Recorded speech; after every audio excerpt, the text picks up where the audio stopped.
स्वागत है। Thank you sir.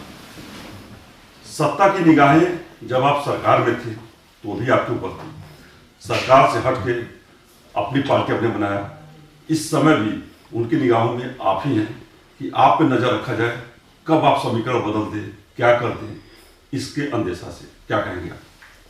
देखिए, सरकार को डर इस बात का है कि 43% वोट उत्तर प्रदेश में जो अति पिछड़ों का वोट है उसको ओम प्रकाश राजभर ने जगाने का काम किया है। इस वोट का नाम लेने वाला कोई व्यक्ति नहीं था। ओम प्रकाश राजभर सत्ता में था तब बिंद का, निषाद का, केवट का, मल्लाह का, राजभर का, चौहान का, लोहार का, गोंड का, पाल का, प्रजापति का, अर्कबंशी का, बाली का, बियार का, नाई का, गोंड का, सदन में इनकी चर्चा हमने किया था कि इनके विषय में सोचो, इनको न्याय दो, इनके साथ सामाजिक न्याय जो आप कह चिल्लाते हो, इनके साथ भी सामाजिक न्याय करो। इस नाते सरकार परेशान रहती थी। आज ये 43% वोट ओम प्रकाश राजभर के साथ इन्हीं के लिए आपने सत्ता छोड़ा भी, निगाह लगाए बैठा है और इन्हीं के अधिकार के लिए इनको पिछड़ों को छात्रवृत्ति का चाहे सवाल हो, चाहे शुल्क प्रतिपूर्ति का सवाल हो, चाहे 1700 थाने में इनकी भागीदारी का सवाल हो, 75 जिले में इनकी भागीदारी, एसपी और डीएम का सवाल, भागीदारी का 18 कमिश्नरी है, इसमें भागीदारी का सवाल हो, जब नहीं दिया तो फिर मैंने सत्ता छोड़ दिया। इस नाते सरकार परेशान रहती थी। आज सरकार को चिंता इस बात की है कि जिसको लेकर के ये सत्ता छोड़ा है, ये 43% वोट होता है, ये 43% वोट ओम प्रकाश राजभर के साथ चला गया। जब कन्वर्ट हो गया तो फिर बड़ा मुश्किल होगा। और दूसरा 22% वोट वाले को भी, जो कल तक विकास करने की बात कांग्रेस करती थी कि मुसलमानों का विकास करेंगे, बसपा ने किया, सपा ने किया, कांग्रेस, सभी लोगों ने किया। आजादी के बाद नौकरियों में 38% मुसलमान था और इतना विकास कांग्रेस, सपा, बसपा के लोगों ने किया कि आज 1% भी नौकरियों में नहीं रह गया। आज डर इस बात का सता रहा है कि ओम प्रकाश राजभर भागीदारी संकल्प मोर्चा बना करके नारा दिया है कि जिसकी जितनी संख्या भारी उसकी उतनी हिस्सेदारी। क्या आपको नहीं लगता कि बीजेपी गवर्नमेंट खासकर यूपी में कुछ कास्ट है जिनका वर्चस्व हर डिपार्टमेंट में, हर थाने में, जैसे आप थाने की बात करें, थाने हो चाहे सीनियर मोस्ट ऑफिसर हो, उसी कास्ट का वर्चस्व है? देखिए, जो आरोप योगी जी लगाते थे, बीजेपी लगाती थी समाजवादी पार्टी की सरकार में कि कुल थाने पर अहिरा है, इस समय योगी जी की राज्य में थाने पर सबसे ज्यादा यादव ठाकुर दरोगा है। ये हम नहीं कह रहे हैं, आम आदमी पार्टी के संजय सिंह ने प्रेस में बाकायदे सबूत पेश किया, यही देखो ये ठाकुर शाही कर रहा है। ये तो हर सत्ता में होता है। नहीं होने देंगे। भागीदारी संकल्प मोर्चा नहीं होने देगा। आपकी सरकार बनेगी? हाँ, बिल्कुल नहीं होने देंगे। हम न्याय की बात करते हैं, हम बाबा साहब डॉक्टर अम्बेडकर, गौतम बुद्ध, महात्मा ज्योतिबा फुले, हम उनके आदर्श को मानते हैं, हम महाराजा सुहेलदेव के आदर्श को मानते हैं। हम देश के लिए लड़ते हैं। देश को तोड़ने वाले लोग देशभक्त नहीं हो सकते, देश को बेचने वाले लोग राष्ट्रभक्त नहीं हो सकते, राष्ट्रद्रोही हो सकते हैं। तो आपने अभी जैसे कहा कि आप सत्ता छोड़े लोअर कास्ट के जितने हैं जिनकी डिमांड पूरी नहीं हुई छात्रवृत्ति से तमाम योजनाओं के लिए, क्या अभी जैसे आपकी मीटिंग हुई आपके साथ, अब तो जुड़ ही गए हैं ओवैसी जी में, फिर एक बंद कमरे में 100 घंटे शिवपाल जी से जो खुशफुसाहट हुई, इसकी वजह से तापमान इतना बढ़ गया है कि जो सत्ता के लोग हैं उनकी पूरी पहली निगाहें आपके रणनीति पे है, आपके ऊपर। तो आप क्या चाहते हैं कि वो ओवैसी जी के आने से मुस्लिम वोट बैंक है उसमें सेंधमारी करने की कुछ ऐसी? देखिए, 74 साल की आजादी में अब मुसलमान समझ गया है कि हमको पार्टियां गुमराह करती हैं, हमारे बीच से लोडर पैदा किया जाता है, उस लोडर के सहारे हमारा वोट, वो हमारा लोडर वहां पहुंचा देता है। तो ओम प्रकाश राजभर लीडर इकट्ठा कर रहा है। भागीदारी संकल्प मोर्चा में लीडर हैं, वो अपनी अपनी पार्टी के मालिक हैं, मुखिया हैं। तो वो लीडर समाज की लड़ाई लड़ेगा, मालिक है, मालिकाना करेगा, लेकिन लोडर कभी अपने मालिक के सामने हिस्सेदारी की बात नहीं कर सकता। अगर वो हिस्सेदारी की बात करेगा तो मालिक उसको नौकरी से निकाल बाहर कर देगा। तो ये बात हर कौम के लोग समझ गए हैं, चाहे वो वैसी जी की कौम हो, चाहे राजभर जी की कौम हो, चाहे कुशवाहा जी की कौम हो, चाहे बिंद निषाद की कौम हो, चाहे प्रजापति पाल की कौम हो, किसी कोई भी हो, सब लोग समझ गए हैं। इस नाते लोग बहुत परेशान हैं कि ओम प्रकाश राजभर शिवपाल यादव जी से मिल गए, शिवपाल जी आ जाएंगे, तो जो बचा खुचा था वो इधर चला आया। अभी आम आदमी पार्टी के संजय जी से मिलिए, तो कहीं संजय सिंह आ गए तब तो और बुरा हो गया। तो ये चिंता बढ़ रही है लोगों को ना। तो शिवपाल जी से किस खास मुद्दों पे बातचीत आपकी? कि हम जिस इशू को लेकर लड़ रहे हैं, देश में निःशुल्क शिक्षा और समान शिक्षा स्नातकोत्तर तक, निःशुल्क स्वास्थ्य, बेरोजगारों को रोजगार कैसे मुहैया हो, नौकरी, जो समाज में द्वेष की भावना हिंदू मुसलमान करके बांटा गया है, उसको कैसे, उस खाई को कैसे पाटा जाए। विद्यन तो राजनीतिक भारतीय जनता पार्टी की है। भारतीय जनता पार्टी हिंदू मुसलमान के बल पे हमको आपको गुमराह करके रोजगार की बात नहीं करती, शिक्षा की बात नहीं करती, वो बात करती है हिंदू मुसलमान की बांटने की, मंदिर मस्जिद की बात करती है। तो छोटी पार्टी आप जो लेकर के आए हैं, इससे क्या ऐसा नहीं लगता कि बसपा का भी काफी नुकसान होने वाला है? देखिए, छोटी पार्टियां कहने के लिए है ना, भारतीय जनता पार्टी आज के 15 साल पहले उसका टिकट लेने को कोई तैयार नहीं था। वो ये भी फार्म भर के झोला में घूमते थे कि संजय भैया ले लो, तो कहना भैया हम नहीं करेंगे, झटक देते थे। वो इसी तरह छोटी छोटी पार्टियों को 36 पार्टियों को इकट्ठा किए, भोल बनी, बढ़िया बाजा बना, कोई पिस्टल फूक रहा है, कोई तराश बजा रहा है, कोई ढोल बजा रहा है, कोई मजीरा बजा रहा है, कोई झुंझुने बजा रहा है, एक बोल बनी, लोगों की निगाह गई कि नहीं बाजा बढ़िया बज रहा है। आज आप देखिए, जब ओम प्रकाश राजभर ने बढ़िया पकड़ा, सबको एक कर लिया, तो वो वैसी जी को लिया, तो सबको लगने लगा कि अब इसका बाजा बहुत बढ़िया बजने वाला है। मुस्लिम वोट खिसकने वाला है, ये मान के चला जाए। तो उस समय कोई बीजेपी को वोट देने को तैयार नहीं था। आज जो हमको कहा जा रहा है कि छोटी छोटी पार्टियां, छोटे छोटे नाले, जब उनके पानी इकट्ठा होते हैं तो वो बड़ा लेवल हो जाता है, इस बात की चिंता उनको है। यानी जो सत्ता के गलियारे में जो चर्चा चल रही कि ओम प्रकाश राजभर जी जो स्ट्रेटेजी बना के चल रहे हैं, ओवैसी जी आगे मुस्लिम वोट बैंक जो है डिवाइड हो गया, ओम प्रकाश जी ओवैसी की तरफ, शिवपाल जी से पौन घंटे खुसर हुई, यादव वोट बैंक काफी हद तक इधर आ रहा। अब आपके संजय सिंह से मुलाकात हुई, अगर ये भी आ जाते हैं तो जैसा कि एक सीएम जो है दिल्ली के केजरीवाल जी ने कहा और जो काम कर रहे हैं, क्योंकि मिडिल क्लास गरीब तबका इस चीज पे डिपेंड करता है उसका सब कुछ, कि वो बच्चों को कैसे पढ़ाए। इन केस कोई बात हो जाए तो हेल्थ डिपार्टमेंट निःशुल्क जहां सेवा मिले अच्छी तरीके से, जो दिल्ली में हो रहा है। यानी देखा जाए सबसे शक्तिशाली ओम प्रकाश राजभर जी होते जा रहे हैं, जो पूरी समीकरण को चुनाव में बदल सकते हैं। तो इसी बात को, सब सिनेरियो को देखते हुए आप में विश्वास में है कि नेक्स्ट जो है गवर्नमेंट होगी वो आप लोगों की होगी? देखिए, बाबा साहब डॉक्टर अम्बेडकर जी ने जो वोट का पावर दिया है, वोट के बल पे सरकार बनती है। वोट आज के तारीख में हमारे पास 43% अकेले अति पिछड़ा है। अगर हम उसी की बात करें, 43% अति पिछड़ा है, 22% मुसलमान है, 65% हो गया, बचा 35%। अब उसी में 4 लोग छपी जा रहे हैं, बांट लें। और उतना नहीं, अभी 35 में, अभी तो 65 हमारा है, 35 में बंटवारा है।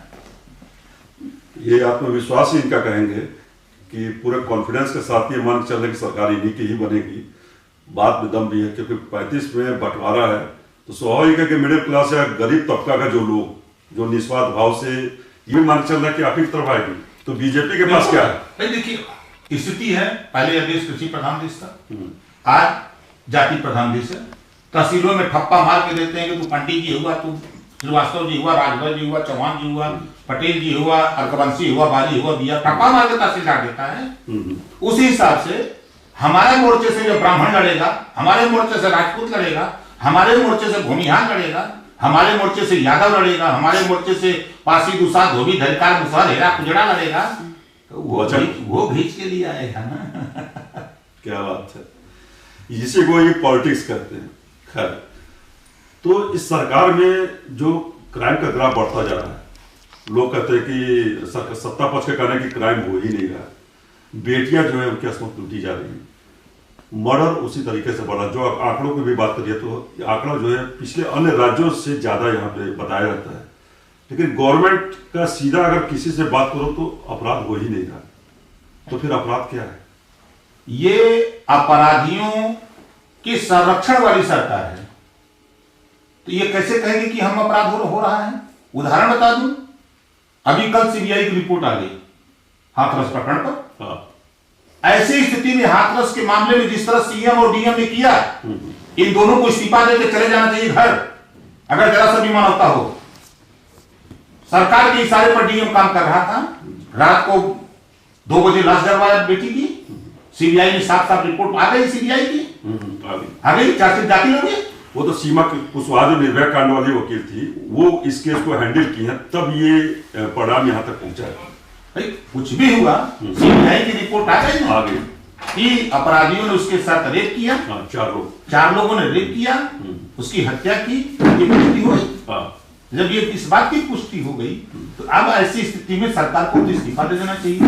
दूसरी घटना हम आपको दिखा दें, बलिया में पाल की हत्या होती है, दिन में हत्या होती है, 12 बजे दिन में, और अपराधी के साथ बीजेपी का विधायक खड़ा हो जाता है। उसके बाद बीजेपी के विधायक के स्वागत में बीजेपी का प्रदेश अध्यक्ष लखनऊ बुला करके सवाल करने के बजाय गुलाब का फूल से उसके ऊपर वर्षा हो रही है, उसको जो है सुशोभित किया जा रहा है कि आपने बहुत अच्छा काम किया है, जो अपराधी को बचाने का काम किया है। तो पूर्ण रूप से बीजेपी उस अपराधी को बचाने में लग गई, और तो और उसी पाल जो जिसकी हत्या हुई, उसी परिवार के खिलाफ बीजेपी सरकार ने मुकदमा लिखवा दिए। हम अभी एफआईआर दिखा दें, नहीं हुआ। तो ये क्या साबित करता है? ये अपराधियों की संरक्षण देने वाली सरकार है, जितने अपराध करें। और आज खाली यहाँ जो बताया ना कि ये बीजेपी वॉशिंग मशीन है, अपराधी उधर से आता है, गेट से हिलता है, इधर वॉशिंग मशीन में बनाए हैं, जब आप सब रखे हैं, इधर से हिलता है, उधर निकलता है, एकदम क्लीन चीट, कुर्ता एकदम टाइट हो जाता है, एकदम उज्जत। क्या मान के चला जब कि 2022 का जो इलेक्शन है, वो जबरदस्त उस सीन देखने को मिलेगा उसमें, या एक तरफा होगा? आप देखिए, मैं आपको उदाहरण बता दूं, गांव में या सड़कों पर एक सीधा सांड होता है, तो साइकिलियों वालों को पिटिया पर ठोक के चले जाते हैं। ऐसे कनकनहा मरकहा सांड होता है, तो लोग साइकिलिया उठा के भाग के बगलिया के जाते हैं। ये ओम प्रकाश राजभर है, ये सरकार चलाएगा, कानून व्यवस्था वो करूंगा, यही अधिकारी थर थर कांपेगा। जब आप 80 लाख रुपया लेकर के एसपी भेजोगे, तो दरोगा पोस्ट करेगा, तो उससे लेगा 2 लाख रुपया, तो न्याय करेगा, तो गरीब से उसका सीढ़ी से खून निकालेगा। यही सरकार में हो रहा है। अभी घटना में बलिया की बता रहा हूं आपसे, वहां के कुछ शरारती तत्वों ने विवाद किया। विवाद था, उसके यहाँ शादी थी बेटी की, बहन की, और वो थाने पर खबर दिया कि हमारे यहाँ डीजे लेके आ रहे हैं, लड़के हो सकता है विवाद करें, आप वहां उसको देखवा लीजिए। एप्लीकेशन देता है, तो नगरा में पुलिस कहती है कि हमको पैसा दो तो हम चलेंगे। तो कहा कि साहब पैसा कहा, सरकार भाड़ में जाए, पैसा दो। यशो ने कहा वहां का जो पुलिस थी, वो कही कि पैसा दो तब काम होगा, पैसा नहीं दिया। स्थिति ये हुई कि डीजे में मारपीट हुई, बच्चा हुआ। फिर दूसरे दिन समझिए कम से कम 500 मीटर दूरी से जाकर के शरारती तत्वों ने मारपीट किया, हाथ टूटा, पैर टूटा, सर टूटा, कोई नियंत्रण नहीं। और अस्पताल की हालत, रस्सी से उस फ्रैक्चर जिसका हुआ रस्सी से बांधे थे। जब मैंने अरविंद को भेजा, अरुण को भेजा, सुनील सिंह को भेजा, जब वहां अस्पताल गए हैं, फिर प्रमुख सचिव स्वास्थ्य से जब बात होती है, ना सीएमओ सुन रहा है, ना सीएमओ सुन रहा है, ना वहां कोई सुन रहा है। जब यहाँ बात होती है, तब जाके 6 घंटे के बाद उसका एक्सरे होता है। ऐसा तो इसलिए नहीं कि आप सत्ता में नहीं, इस वजह से हमारा देखिए मारपीट झगड़ा होता, हमसे थोड़ा मारपीट थी, वो पीड़ित परिवार थे। ये कौन सा ड्रामा बतियाते हैं कि बहुत अच्छी सरकार चल रही है, जब तुम्हारा ऐसो तुम्हारी मुट्ठी में ना हो, वो पैसा मांग रहा हो, खुले पैसा दो तब तुम्हारे वहां सुरक्षा करेंगे, तो किस बात की सरकार चला रहे हो तुम भाई? तो कैसे कानून व्यवस्था? इस कानून व्यवस्था को तुम यहाँ भाई कि 80 लाख तुम भाजपा के लोग ले रहे हैं, 80 लाख 60 लाख 50 लाख 1-1 करोड़ लेके थाना पे भेज, एसपी भेजोगे तो एसपी तो रिश्वत लेगा ना, महोबा का एसपी कहा कि 6 लाख महीना दो, नहीं मार दूंगा गोली, मार दिया पंडित जी को, उलाट दिया। मतलब थाने बेचे जा रहे हैं। अरे एसपी रिश्वत मांगा महोबा का, जिसके खिलाफ अभी मुकदमा लिखा जा रहा है, 6 महीने बाद तब उसके खिलाफ जो हुआ है वारंट जारी हुआ, इनाम घोषित किया है। अगर कोई गरीब होता तो तुरंत उसके खिलाफ 50 लाख 50,000 का इनाम हो जाता है। ये बताइए, काफी आपने भी स्टेटमेंट दिया था, सरकार चला फिर कौन रहा, योगी जी या ब्यूरोक्रेट्स? अच्छा नहीं, यहाँ सब ब्यूरोक्रेट के मुट्ठी में। योगी जी के कहा इनकी जितना बढ़िया पूजा करे में आनंद बा, जितना बढ़िया ये घंटा बजा लेना, देख लिया कोरोना में जब मोदी जी कहा घंटा इतना बढ़िया बजा उतना ही ठीक बा उनकी में, वो सरकार नहीं चला सकते। आपने देखा, एक उदाहरण मैं बता दूं, कोरोना जैसी महामारी है, एक इन्होंने 11 टीम बनाई, जब अपने स्वास्थ्य मंत्री को उसमें नहीं रखा 11 टीम में, अकेले वो 10 ब्यूरोक्रेट। मतलब आपका ये कि ब्यूरोक्रेट ही गवर्नमेंट चला एकदम 100%, और लूट रहा है ब्यूरोक्रेट, वही लूट रहा है, इनको पता नहीं लग रहा है। अभी जैसे बीजेपी के ही जो मिनिस्टर है मोती सिंह, उन्होंने SIT जांच पे एक सवाल उठाया कि सहकारिता विभाग में भर्ती घोटाला जो हुआ उसमें ऐसे लोगों का चयन कर दिया गया सीनियर पोस्ट पे जिनका डिग्री नहीं था, फर्जी डिग्री बनवा के। इसके अलावा किसानों के नाम पे कई करोड़ों का घोटाला किया गया। कुल मिला के देखा जाए तो सारा फर्जी टेंडर कराने का सारे मामलों को अगर जोड़ ले तो अरबों रुपए का घोटाला हुआ। मंत्री ने आज तक कोई किसी के खिलाफ एक्शन नहीं लिया। मंत्री ने ये नहीं कहा कि ये अपर प्रमुख सचिव भ्रष्ट है, के खिलाफ एक्शन लिया जाए, लेकिन इस सरकार के दूसरे मंत्री और सांसद इस मुद्दे को उठा रहे हैं। तो ये क्या उस मंत्री को उस सहकारिता मंत्री बने रहने का कोई हक है या नहीं? देखिए, ये पूरी सरकार, बीजेपी पूरी सरकार, जब देश के प्रधानमंत्री के डिग्री के ऊपर सवाल उठता है तो गृह मंत्री आके दिखाते हैं कि भाई नहीं है, डिग्री है। अब पता नहीं वो डिग्री फर्जी बाकी सही बाकी जाए चेक करे, कोई सही है सरकार में सबका डिग्री फर्जी हो, सब फर्जी बना बना के जब माल ले टनाटा तो फर्जी डिग्री रहो चाहे कुछ जात नहीं, अपन जा कमा खा, लूटा तो नो लूट के हमें दे। तो किसान तो छड़े जा रहे हैं ना, जिस तरीके से यूपी के अंदर गेहूं धान खरीद के नाम पे जो गवर्नमेंट का रेट फिक्स है, उस रेट की बजाय एक ब्यूरोक्रेट जो अपर प्रमुख सचिव रैंक के ऑफिसर है, उनके कहने पे पूरी टीम औने पौने दाम पे धान खरीद रही, तो एक तरह से मारा जा रहा किसान। इसके लिए क्या मतलब होना चाहिए आपके साथ? देखिए, एक सिंगल IAS बता दीजिए जो कभी खेत के पास गया हो, खेती किया हो, धान पैदा किया हो, गेहूं पैदा किया हो, आलू पैदा किया हो, एक IAS का नाम बता दीजिए। वो गाड़ी से अपने बंगले में, बंगले से ऑफिस से फिर घर, इसके अलावा रिटायर भी हुआ तो फिर वो अपना बढ़िया बना के घूम रहा है हेलीकॉप्टर हवाई जहाज से।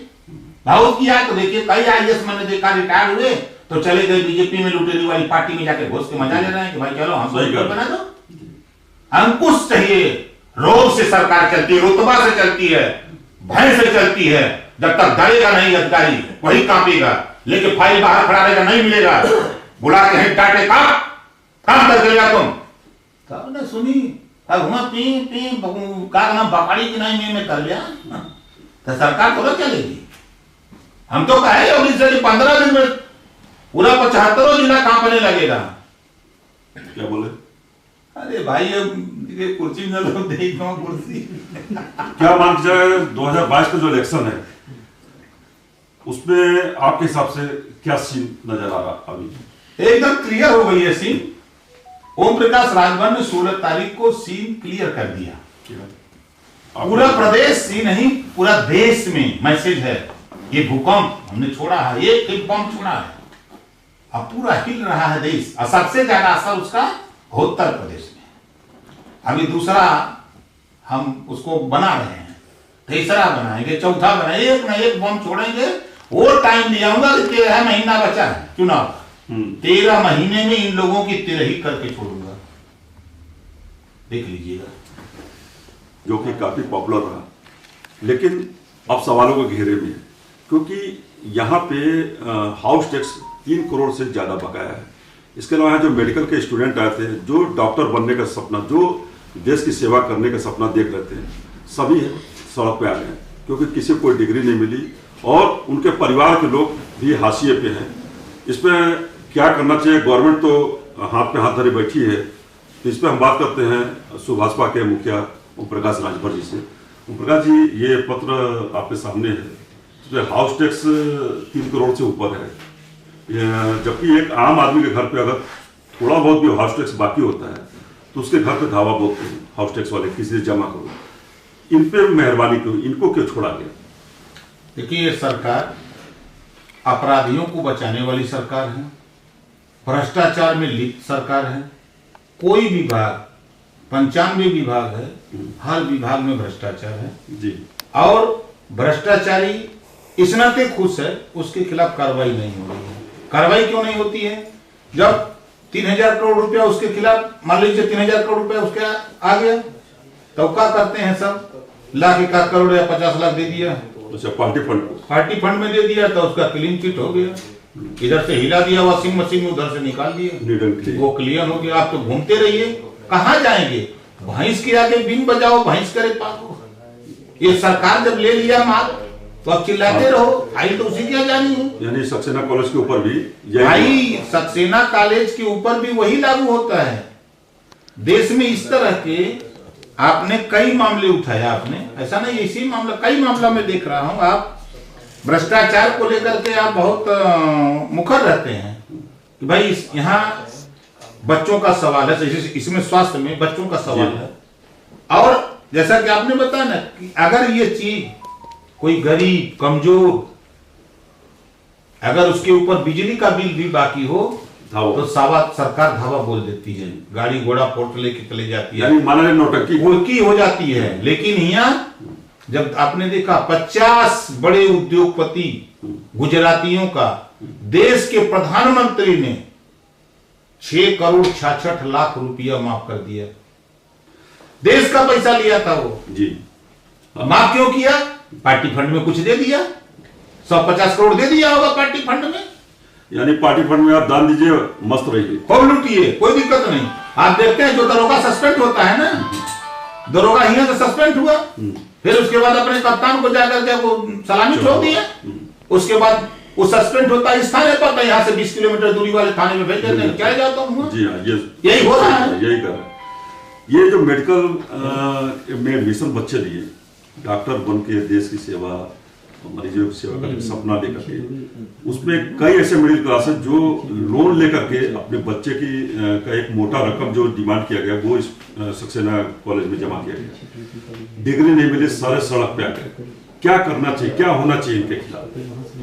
देखिए, कानून के दायरे में तो इनके खिलाफ कार्रवाई होनी चाहिए। अगर ये नहीं देते, इनकी कुर्की का आदेश होना चाहिए, उसकी रिकवरी होना चाहिए। बच्चों के भविष्य का सवाल है। कुर्की का आदेश है, लेकिन आदेश नहीं बताया ना कि वो माल भिड़ा दिया होगा, पार्टी फंड में चला गया होगा, तो आदेश खत्म हो गया, वॉशिंग मशीन हो गई, खत्म।